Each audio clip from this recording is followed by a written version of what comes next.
Yeah, I don't know how these guys got here either.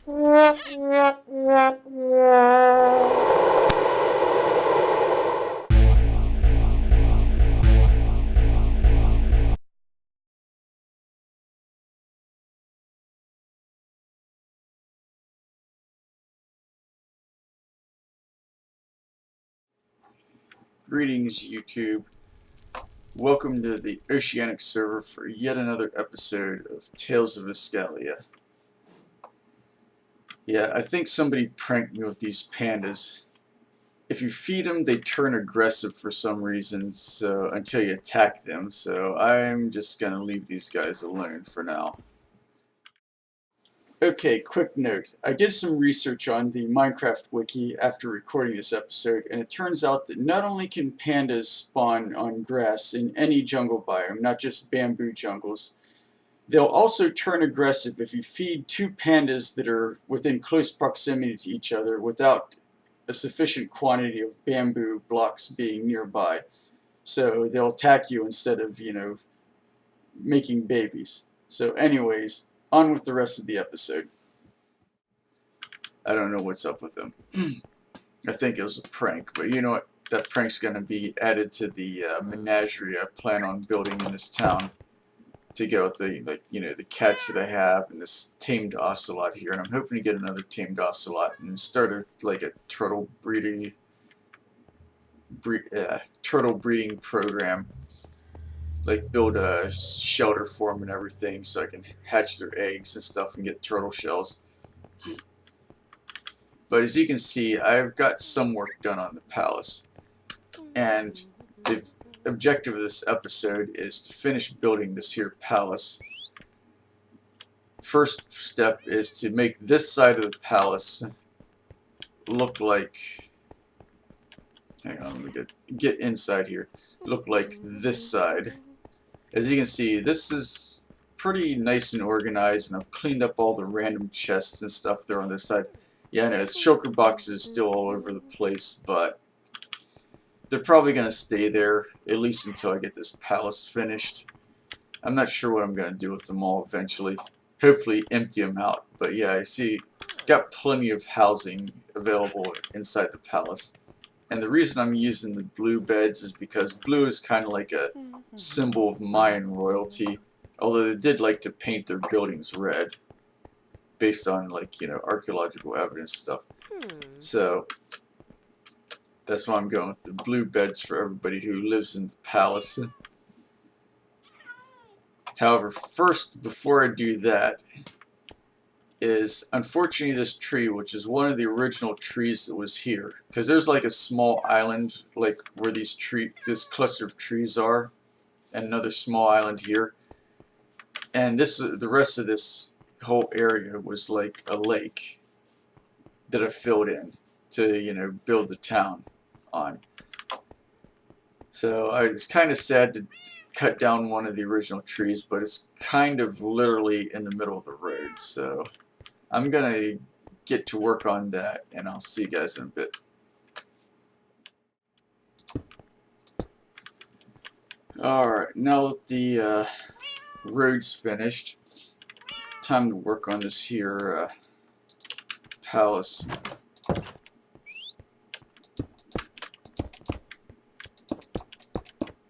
Yeah, this is gonna be like the side where all the beds are on. And then I might put like another furnace array or whatever over here. Or just use it for storage. I don't know.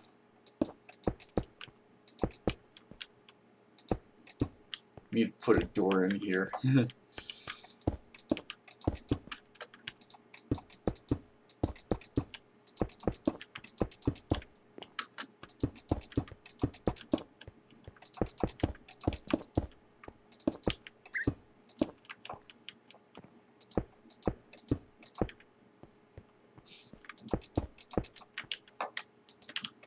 Yeah, good thing I decided to do some off-screen terracotta mining, because I was running way low on red terracotta. I still need to get more red dyes. I might actually have to go all the way back to Beinbricksburg for those, because I use up the last of my red beets, and I don't have a full crop field set up for, like, like a underground crop field set up where the villagers can't, you know, mess with them. Let's see what I'm looking for. Oh yeah, right, stone stuff. Derp. Okay. Grab all that, and it looks like it's bedtime again. Sounds like we got some drowned issues near the palace. Although I'm not seeing any drowned it's nearby. Oh, hello, Mr. Drowned. Ooh, one of them's got a trident. Thank you for killing your buddy for me, Mr. Trident guy. Yeah, this unfortunately looks like none of these tridents are. He didn't drop a trident. But this village would be perfect for farming tridents because I have a villager librarian. Well, two of them. One of whose starting trade is Impaling 5. And let's see, where are you, librarian? Hello. That's not you. Yeah, Loyalty 3 and where's my Impaling 5? Yep. So this would be a perfect village for a trident farm because I can just, you know, package them up with Impaling 5 and Loyalty 3 right off the bat. But anyways, now that we've taken care of that guy, back to working on the interior of the palace. Actually, you know what? I think I can get away with, yeah, I can get away with cheaping out on the top parts of these columns here. Yeah, I'm always looking to save mats. Probably from my days of being a survival single player, you had to stretch every resource that you had to the max. So you weren't always running out at the worst possible time.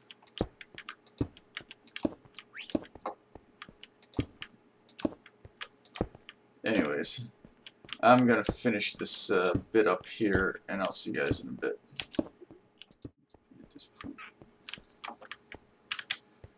Alrighty, as you can see, we now have the entire first floor done and have marked out where we're going to be building all the stuff on the second floor. So I'm going to get started on that, and I'll see you guys in a bit. Alright, now that I've got the base of this side of the second floor done, well, I need to put glass in the windows, but I'll do that in a bit. However, it's time to work on the roof of this part. And I came up with this design that I've been using on some of the other houses, like fancier houses in the village. And this pyramid over here that's based on like the style of roof that is used in late post-classic cities like Chichen Itza and a few others. So I'll start out by putting in some upside down slabs. This red nether brick slabs here give some contrast.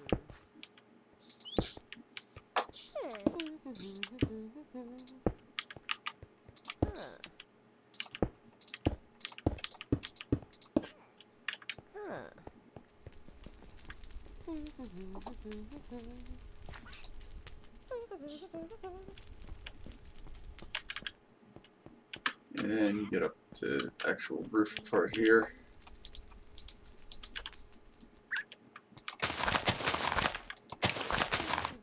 Put in some, put in some filler blocks.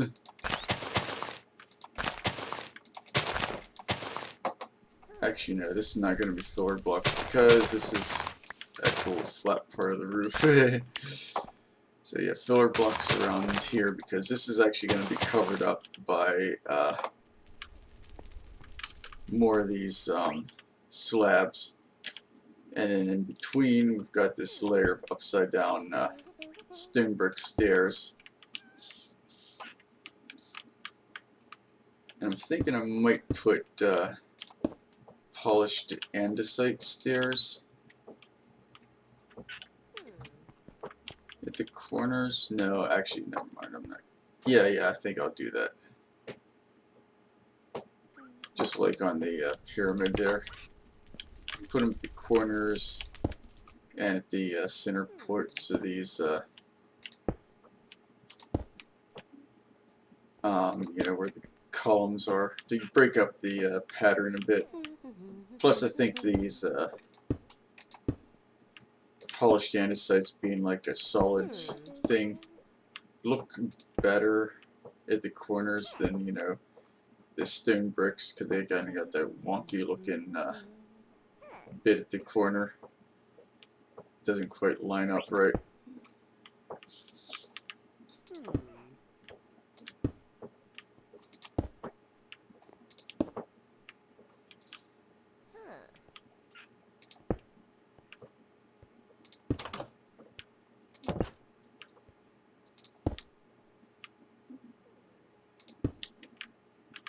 And there's that layer, and then to finish her off, we're going to be putting another layer of these red nether brick slabs the whole way around here. Of course, I need to get some more fillers, so let's go run down and get some of that real quick. Yeah, good thing I have so much freaking dirt from excavating all these things out. And it looks like it's nighttime, so I'll see you guys finish up the roof after, you know, I take care of that. Alright, now what I'm going to be doing here is taking these circle stone brick things like this, piece of netherrack, and some polished andesite stairs. And that's right, we're adding another brazier to the roof. And just to make sure everything's lit up good, we're also adding some lanterns at the corners. And there you go. Now this side of the second floor is pretty much finished. All I need to do is finish this middle section with the stairway going up to the top floor, which is where my bedroom is going to be, and duplicate this on the other side. And I'll see you when I get done with that. Alright, now the entire second floor of this palace is done. And I even added some fancy, like, vaulted ceilings for this hallway here where the stairs from the first to second floor are. I think it turned out rather lovely. Also, while I was waiting on some nether wart to grow, so I could get enough of these red nether bricks to finish this thing off, I was working on my mine shaft that I started, which is eventually going to go down diamond level. However, this level here, I'm going to be using one of these tunnels branching off, and that's where I'm going to be putting my underground farms, where, you know, the iron golems can't stomp all over the crops, or the villagers can't, you know, like replant them with something that I don't want. But I also added this nice little enchanting room here that's capable of enchanting full, like, level 30 enchants. So, yeah. Anyways, now that but that's, you know, a project for a different day. But still, we're getting close to getting this thing done. All that's left to do is bring this stairway up to the top here. And looks like I forgot my polished andesite stairs. It's like, right now that I got all the stuff that I need, time to finish this thing off. Well, my room at the top of the palace is going to be 7 by 9, so 7, 2, 3, 4, 5, 6, 7, 8. hang on a second. 7, 8, 9. Okay, yeah.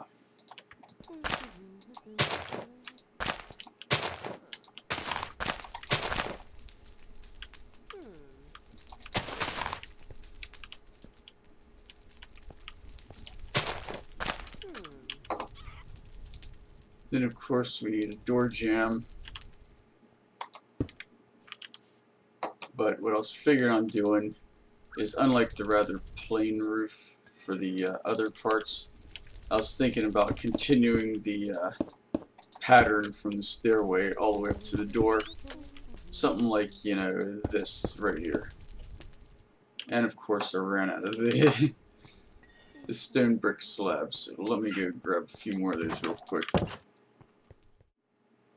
Right, now that I have enough stone brick slabs, let's finish up this part real quick. And there you go.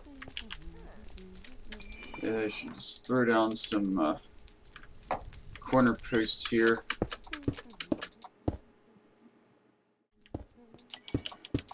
Yeah, I got 2 windows and a door because, you know, living super fancy here. Now, what I'm thinking about doing for the floor is something like what I had in the ground floor with the checkerboard pattern, which I think, you know, fit with the general theme that I have going for this palace here. So let's do that. And of course I need to go get some polished diorite slabs. BRB.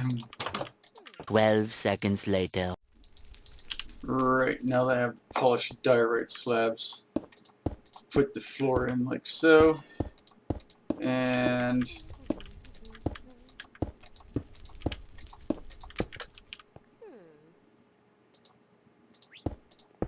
yeah, I think this looks rather nice for, you know, my bedroom. And of course, since this is my bedroom, I'm going to be putting an iron door so the villagers can't, you know, steal my bed. Because they'll do that, trust me.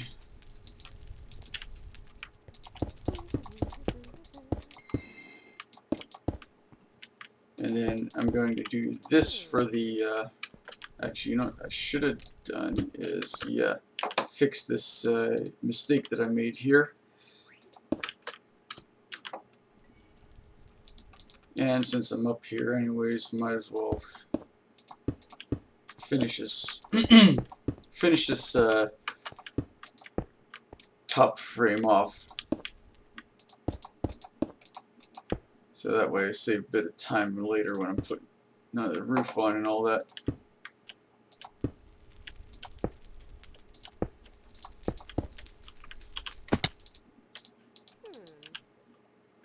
But yeah, interesting bit to note is that these 2 windows on the sides and the 2 windows on the back are actually completely accurate to the structure that I'm building this based on. And I ran out of red terracotta. BRB.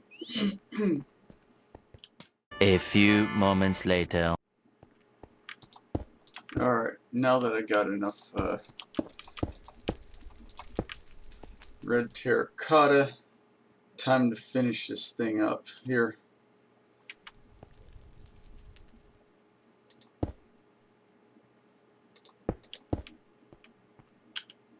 Right. Next thing I need to do is add some lighting on the outside so we don't have mobs spawning all over the place. And I want this lighting to be rather sophisticated, so that means using lanterns.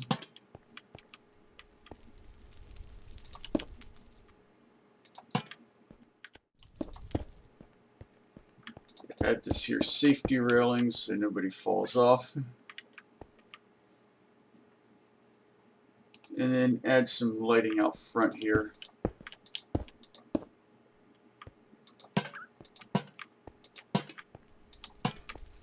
And there we go.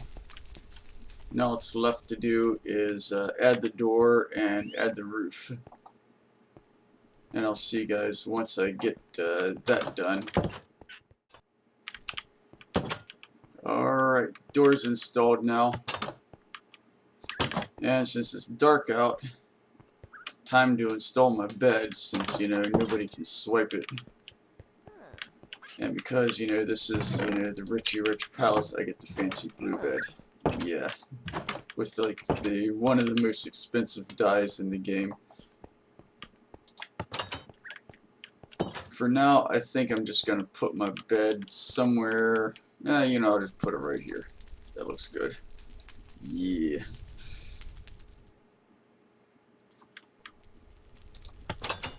Right. Now to work on making the roof. And of course, we're using the same pattern as the other roof that we did. And it'd probably help if I actually had scaffolding. Yeah, last time I built this, well, when I was working on designing this build, I built it in my creative test world. So, you know, I didn't have to worry about things like falling off. But anyways, gonna work on this roof and I'll get back to you when it's done.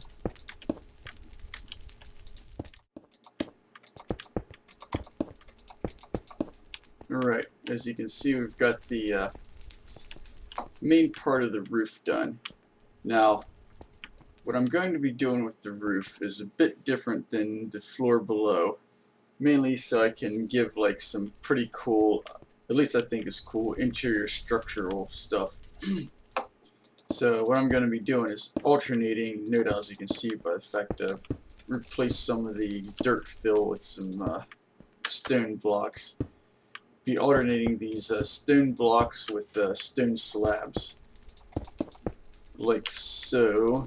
As soon as I find my stone slabs.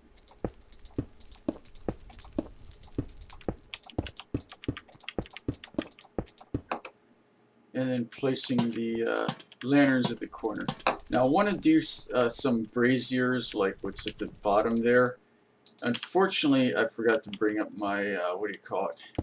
My netherrack and my lighter, so I'll have to grab those before I can get to that part. So I might as well just finish up this structural stuff here real quick, and then we'll light that off, and then this build will basically be done. So what I was figuring was having a corbelled vault, which is like what a lot of actual Mayan structures had for interior supports.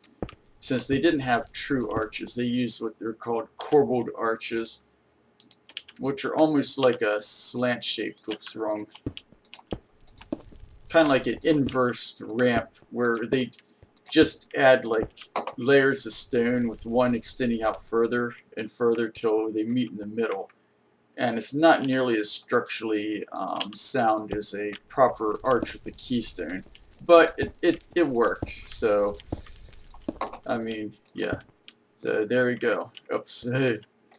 There, forgot one of my corbels. And then all I need to do is just add some lighting and some window glass, which I need to go, since I need to run down and grab the other stuff anyways. Let's go get that. 12 seconds later. Yeah, so put glasses in my windows so I'm not getting, you know, letting all the AC out. Yeah, like they actually have my AC in Minecraft.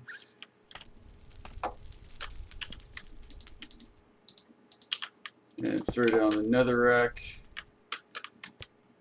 Plunk in our polished andesite stairs and light that sucker off. And there we go. Well, remove the scaffolding real quick. And there we go. The palace at Kaajil le K'áaxo is now finished. And it looks almost exactly like the Mayan palace at Tulum, which is known as El Castillo. Of course, then again, the Spanish who conquered the Mayans and or discovered the ruins long after some of the Mayan city-states had collapsed named every large, well, the largest structure in just about every settlement El Castillo, because I guess that's how they roll. But yeah, anyways, I figure, you know, I'm gonna work on the mine shaft and underground gardens, so, you know, this doesn't happen to my pumpkin farm and stuff off camera, because this episode has, you know, hit a good stopping point. So I'll see you guys next time in episode 17 of the Tales of Iskallia. Thanks for watching, and goodbye!